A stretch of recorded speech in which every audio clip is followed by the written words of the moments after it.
Hello, viewers, and welcome to another episode of Ed Talks. Today, we speak to Rishabh Khanna, who's the CEO and founder of Suraasa.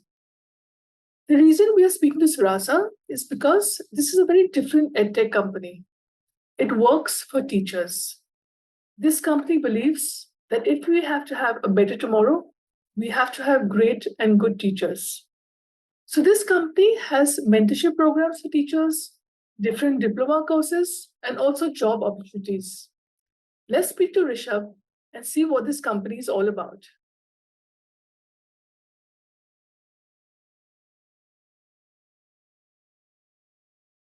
Well, to be true, teacher shortage has been a problem for a very long time, and people have acknowledged it at various platforms in various forums. Uh, but still, many people are able to accept it. Many people are still struggling to accept it. The truth of the matter is that the teaching profession has been perennially plagued by shortages for some decades now. This is getting worse and worse. So last year, till 2 years ago, till COVID came, US had reported a shortage of around 150,000 teachers. Latest, we are talking about a shortage of around 300,000 teachers in the US alone.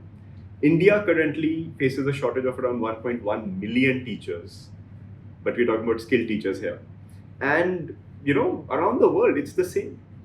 According to United Nations and World Bank reports, by 2030, there would be a requirement of almost 78 million additional teachers.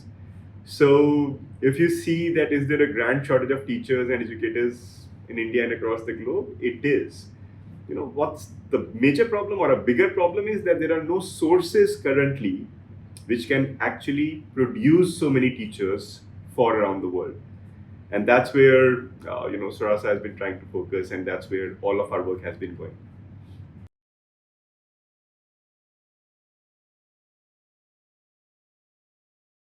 So I think I agree with you. So nobility was the main point with which the teaching profession or teacher profession was sold earlier, and I'm using the word sold very intentionally because that's how you attract people to a new thing or to a new profession.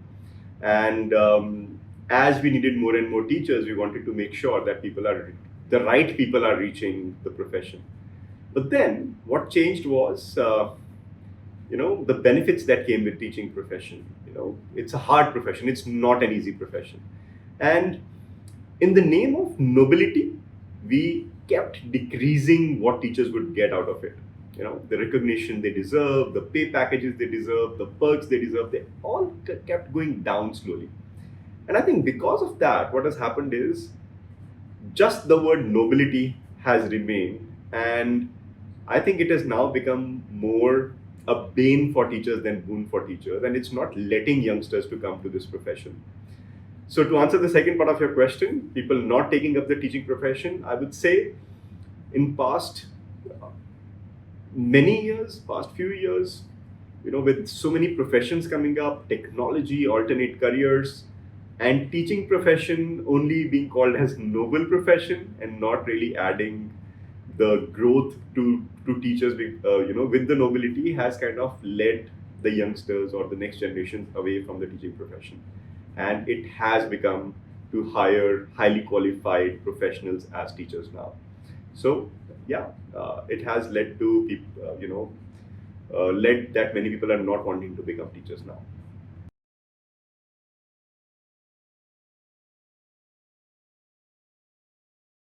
So I'll answer this question in two parts, right? So first is the part of meeting a requirement.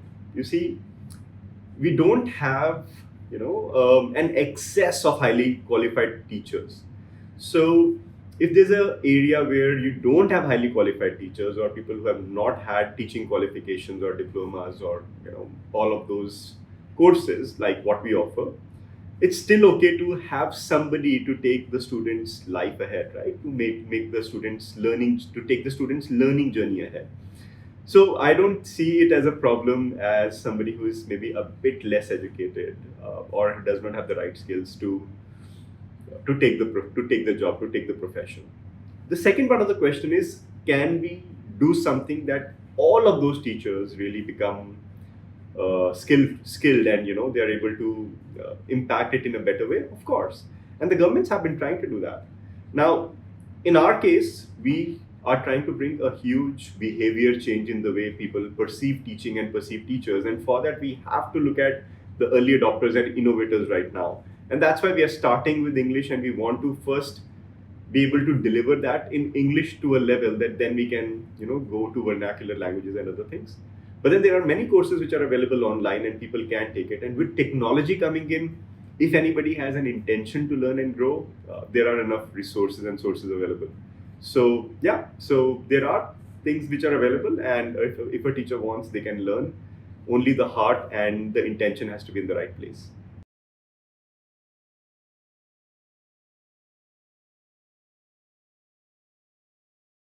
So again, we're talking about the need and the scale with which education has grown and private people coming into education. So you see, education has always been a state responsibility. When I say state, doesn't mean states of India, but the government's responsibility. And that is why initially, earlier, most of the universities and schools were set up by the government. But then when there was a need of uh, much more or many more skilling institutions to come in, we saw private players coming in universities, in schools, and various other parts of the education system. Then comes, let's focus on teacher education based on your question. So yes, there was a time only there were government universities and government colleges who would be doing teacher education. Fast forward to, let's say, 2005, 2010, with private schools growing, the requirement of teachers grew exponentially, and there was a requirement that there come private universities and private colleges who could skill those teachers. The problem is, many of those colleges have not been able to deliver what they thought that they would deliver, or they promised that they would deliver, which has become a concern. So companies like ours, or other education research companies, have come into play. And what everybody's trying to really do is, create those skilling programs which really create the right skills that the schools want today. So it's no more about degrees, and give it a couple of years, everybody will need to have those skill evidences that can prove that they really know what they're talking about. So it's not that is not far when people will be hired because of the skills and not because of degrees, because of the certificates. And yeah, and that's what we are working towards. So to share with you, our flagship program, which is PGCTL, today more than 1,500 teachers from 41 countries have enrolled in that. And this leads to diplomas from different countries. People are able to get jobs not just based on the diploma, but based on the skills that they have. And then our learners, they have been receiving calls and packages from all around the world. It was unheard of that an Indian teacher gets a package of 64 lakhs per annum and is going to the US, like how a software engineer would be going. But our teachers have done that. And I think this will continuously grow in the years to come, and people will ask for skill evidences instead of degrees. And that will actually really matter to not just private schools, but also government schools, and skilled teachers will be hired there.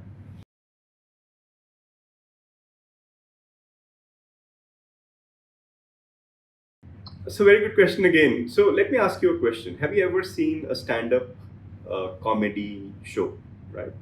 I'm sure you have, right? So whether online or in person. So we go there, we enjoy, we have our entertainment, and we come back. But do we remember everything that the person said, and do we implement it anywhere? Right. So that's as much that as happens when somebody is a good orator but does not back it up with the right skills or the technical skills of teaching.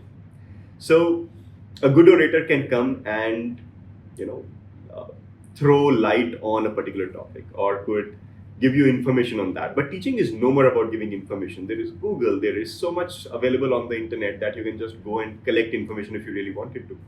Teaching is much more than that. It's about understanding child psychology. It's about understanding what really ignites somebody's need of learning. It's about giving them the right content in the right way. It's about not just speaking, but knowing when to stop and making the other person speak. So oratory skills alone can't do that, right?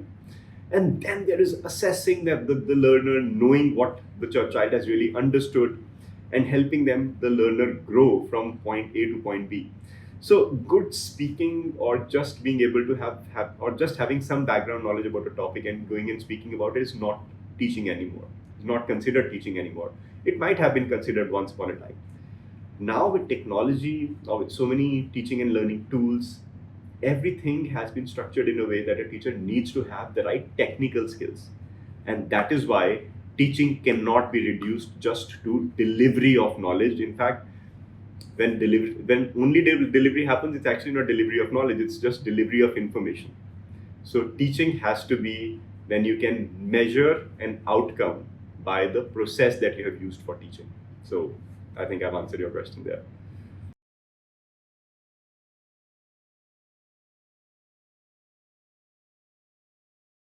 So, to be true, it is directly connected to what teaching has been tagged as a profession, right?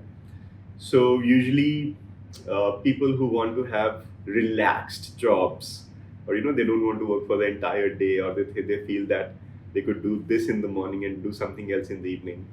They want to pick up teaching. The idea is when they reach there, they realize though that it's not that easy. Or if they feel that they still can just do a 9 to 3 or an 8 to 2 or 8 to 3 kind of a thingy, they actually don't give the right effort or input into teaching.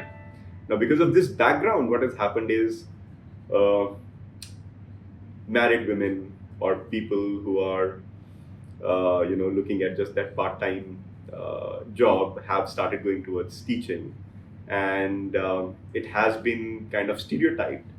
So uh, you know part-time requirement for a married woman, let's become a teacher. The other stereotype which has been created around teaching is that the thought that women are often more compassionate and are more nurturing in nature. While that's not true, we know of so many people, so many men who do a wonderful job when it comes to compassion, or when it comes to taking care of somebody, when it comes to nurturing someone. But then that stereotype has also made it kind of a gender specific profession. The reality is, imagine we are building generations and generations of people who have been nurtured and who have been educated by majorly women, and they have actually not been able to understand the masculine side of the world. And that balance is continuously depleting. So we at Suraasa strongly are trying to empower teachers to a level that it is accepted as a mainstream profession, and more men, come to teaching, and there's a balance there, so that our next generations can actually see the world from both feminine as well as masculine perspective, and that's how we want to bring a balance.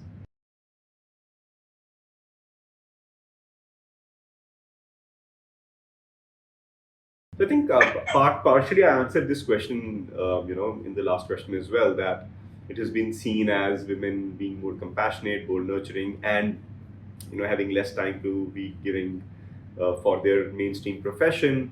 And then that thought that, okay, I have kids, I'll be able to spend time with my kids in the school, and let me do that. But I think over the last few years, we have also seen people who want to make an impact. People who have had their technology based careers or banking based careers, and they've come back and they want to do teaching. Uh, I think it looks like it's more women based because because more women want to go towards that, but it's not that men don't prefer that. So that gender divide is more because of the stereotype that has been created. Coming to the standards for teachers, I think different countries have different frameworks that they follow. India has a very good framework as well, where there is enough respect and uh, that that comfort of working that is given to the teachers. And I think every country has that cultural side to most of the professions, and hence they have it in teaching as well.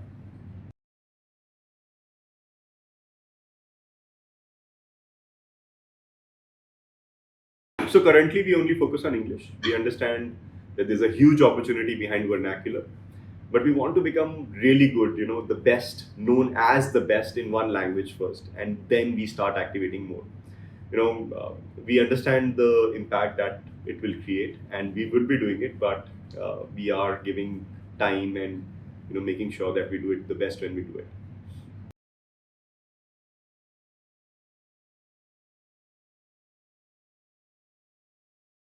So I think this used to be true before.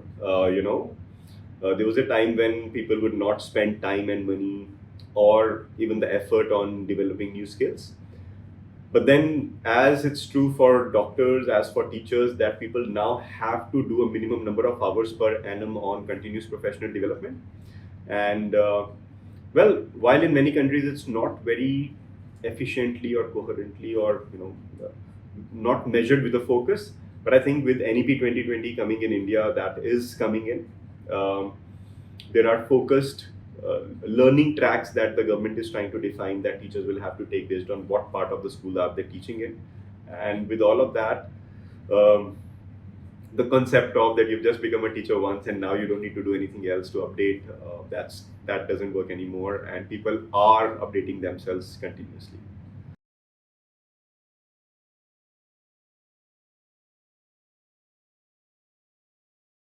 It's a very good question again. Let me answer it from a very different perspective.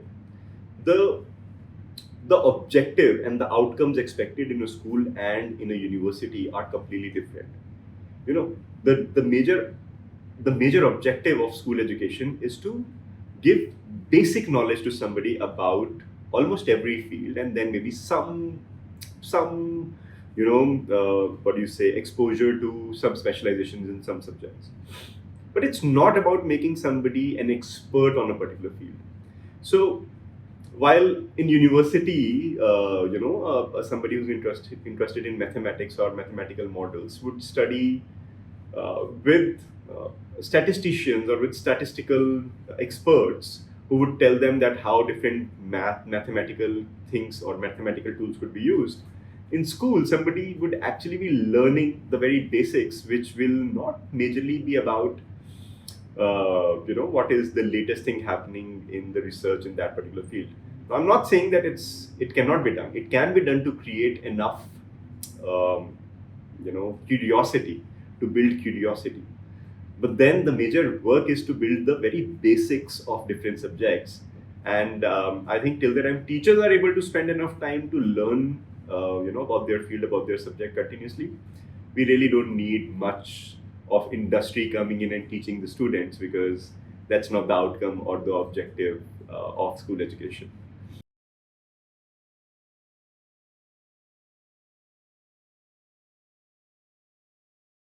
So you see, there are people who have intention and time, and they want to do their research themselves and they want to learn themselves, and there's enough material available online that somebody can actually learn everything that we teach on their own. Now, this might be a counterintuitive thing to say as a business owner, but believe me, things are available online.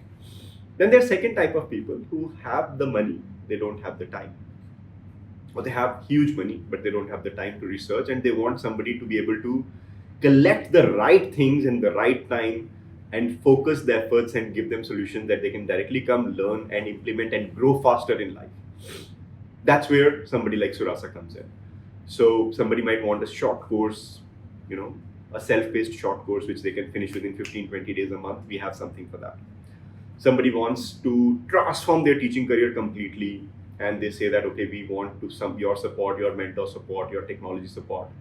We want that next 1 year we are going to go out of our way, put everything that we have, but our life should have a 360-degree change. We take guarantee of that, and we do that for our learners who want to do that. And then there are people who don't have money, but they have a lot of time, right?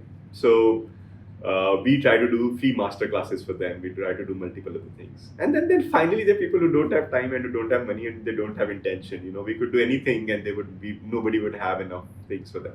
So the idea is that we have structured ourselves. We have structured that entire offering that we have based on different kind of people and their intention. And if anybody has an intention to grow and learn, Suraasa has something for them, right from free resources to resources which come at a bit of less cost, and then full-fledged life transformation courses. And that's how we are building it all.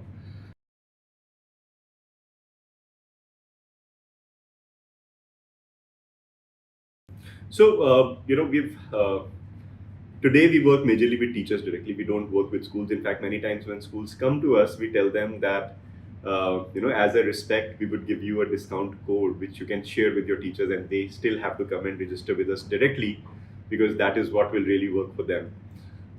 We don't want to work with schools, to be true, because the idea is to create impact in lives of those teachers who are more serious about the time they're spending in training themselves. We really want to create resources and learning experiences for people who are interested in themselves. And that is why when we go and work with a school, you're actually talking to a group of 100 people or 50 people, out of which just 10 to 15, 20% people are really interested in whatever they have to do.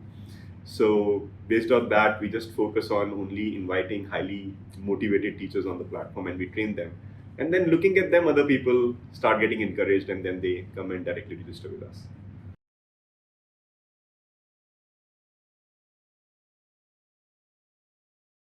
Outstanding question, and as a as founder and the CEO of the organization, this is something which is very close to my heart.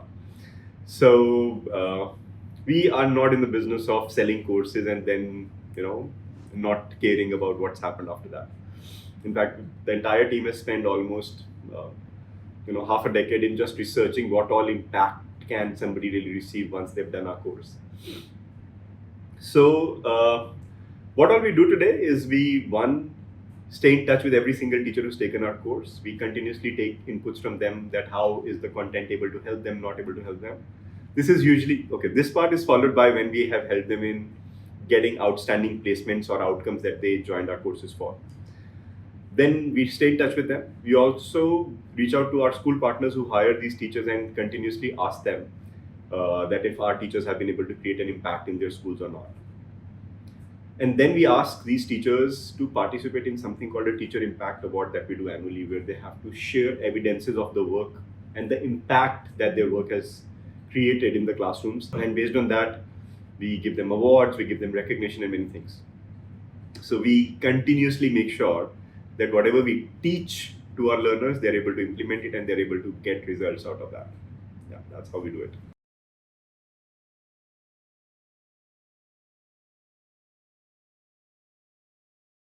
So we have so many courses on Suraasa, right? Many of them are short courses that anybody can come and take.